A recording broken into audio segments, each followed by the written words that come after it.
Assalamualaikum warahmatullahi wabarakatuh. Saya Ridwan Amrullah dari Pusat Data dan Teknologi Informasi ingin memaparkan pemahaman saya setelah mempelajari materi dari MOOC untuk agenda 3 dengan topik manajemen ASN. Definisi manajemen ASN yaitu pengelolaan ASN untuk menghasilkan pegawai ASN yang berkriteria 1. Profesional, 2. Memiliki nilai dasar, 3. Memiliki etika profesi, 4. Bebas dari intervensi politik, dan 5. Bersih dari praktek KKN atau korupsi, kolusi, dan nepotisme. Fungsi dan tugas SN, yaitu yang pertama, pelaksana kebijakan publik, kemudian pelayanan publik, dan yang ketiga, perekat dan pemersatu bangsa. Hak-hak PNS diantaranya adalah yang pertama adalah gaji, kemudian tunjangan kinerja atau tunjangan jabatan, serta tunjangan umum. Yang ketiga adalah perlindungan, 4 pensiun, 5 cuti, dan ada beberapa jenis cuti. Kemudian yang keenam, pengembangan kompetensi. Kemudian selanjutnya adalah kewajiban ASN.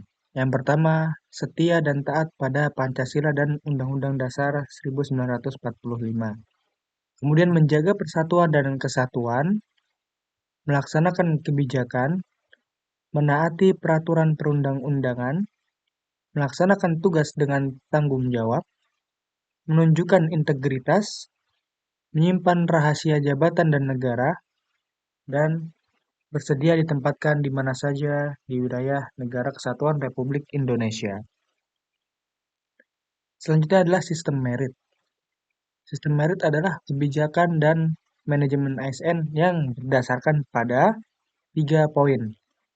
Jadi, kebijakan dan manajemen ASN berdasarkan pada 3 poin ini. Yang pertama, kualifikasi, yang kedua, kompetensi, dan yang ketiga adalah kinerja. Manfaat dari sistem merit yaitu adalah mendukung penerapan prinsip akuntabilitas, kemudian mengarahkan SDM untuk mempertanggungjawabkan tugasnya. Yang ketiga, menjalin keadilan dalam perjalanan karir. Yang keempat, memiliki kesempatan yang sama untuk meningkatkan kualitas. Dasar hukum manajemen ASN. Nah, hukum tersebut diatur dalam Undang-Undang Nomor 5 Tahun 2014. Diatur mulai dari pasal 55 Undang-Undang ASN. Selanjutnya, manajemen PNS.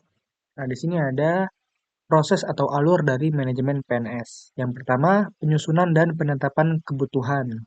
Kedua, pengadaan seperti tes CPNS. Yang ketiga, pangkat dan jabatan. Yang keempat, pengembangan karir. Yang kelima, promosi.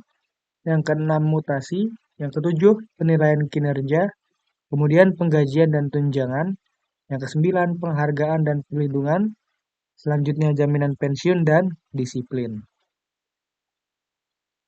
Organisasi. Pegawai ASN berhimpun dalam wadah Korps Profesi Pegawai ASN Republik Indonesia atau Korpri. Tujuan dan fungsi dari organisasi tersebut yaitu menjaga kode etik profesi, kemudian mewujudkan jiwa korps ASN, pembinaan dan pengembangan, memberikan perlindungan hukum, memberikan rekomendasi kepada majelis kode etik, menyelenggarakan usaha untuk kesejahteraan anggota korps. Rangkuman dari materi manajemen ASN sebagaimana berikut. Pegawai ASN berkedudukan sebagai aparatur negara yang menjalankan kebijakan yang ditetapkan oleh pimpinan instansi pemerintah, serta harus bebas dari 17 manajemen ASN pengaruh dan intervensi semua golongan dan partai politik. Kemudian ketentuan lebih lanjut mengenai upaya administratif dan badan pertimbangan ASN diatur dengan peraturan pemerintah. Yang terakhir, manajemen ASN adalah pengelolaan ASN untuk menghasilkan pegawai ASN yang profesional, memiliki nilai dasar, etika profesi, bebas dari intervensi politik, bersih dari praktik korupsi dan kolusi dan nepotisme.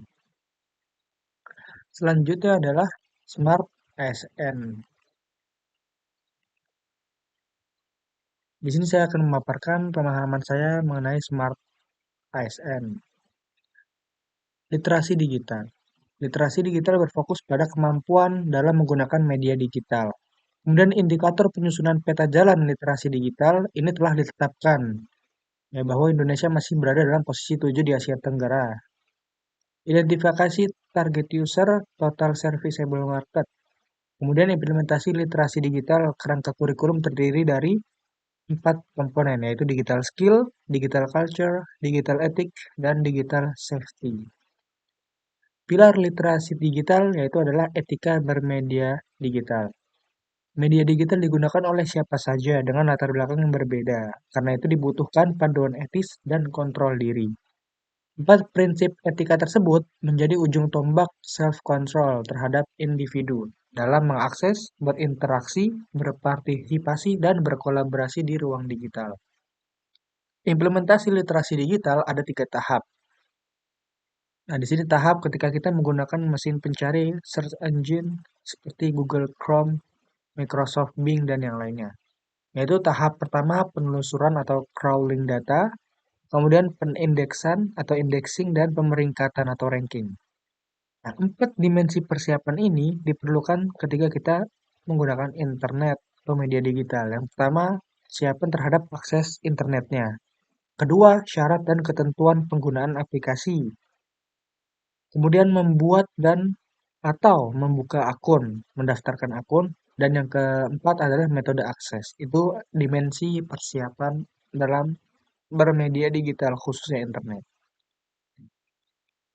Kemudian tantangannya adalah menapis konten-konten negatif, seperti hoax atau berita bohong, cyberbullying, hate speech, dan judi online.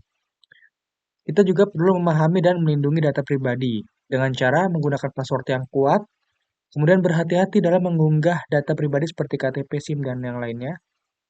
Kemudian menginstal aplikasi dari sumber yang terpercaya, Play Store atau App Store ya.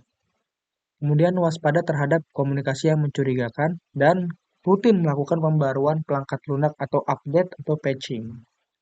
Nilai Pancasila dan Bhinneka Tunggal Ika sebagai landasan kecakapan digital. Yang pertama, kaum muda memberikan peluang bagi perkembangan dunia digital, tetapi sesuai dengan berlandaskan Pancasila dan Undang-Undang Dasar 1945 serta Bhinneka Tunggal Ika.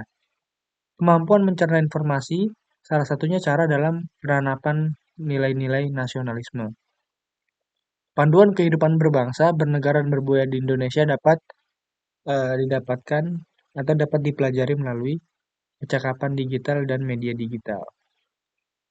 Kemudian digital rights atau hak digital warga negara yang pertama adalah hak asasi manusia yang menjamin tiap warga negara untuk mengakses, menggunakan, membuat, dan menyebarluaskan media digital sesuai peraturan undang-undang. Kemudian hak harus diiringi dengan tanggung jawab. Tanggung jawab digital meliputi menjaga hak-hak atau reputasi orang lain. Dan yang terakhir adalah hak dan kewajiban digital dapat memengaruhi kesejahteraan digital pada setiap penggunanya. Maka bijaklah menggunakan media digital. Terima kasih, teknologi bukan sekedar alat, melainkan jembatan menuju masa depan yang lebih baik. Itu dari saya, Ridwan Amrullah. Jika ada salah, saya meminta maaf. Wassalamualaikum warahmatullahi wabarakatuh.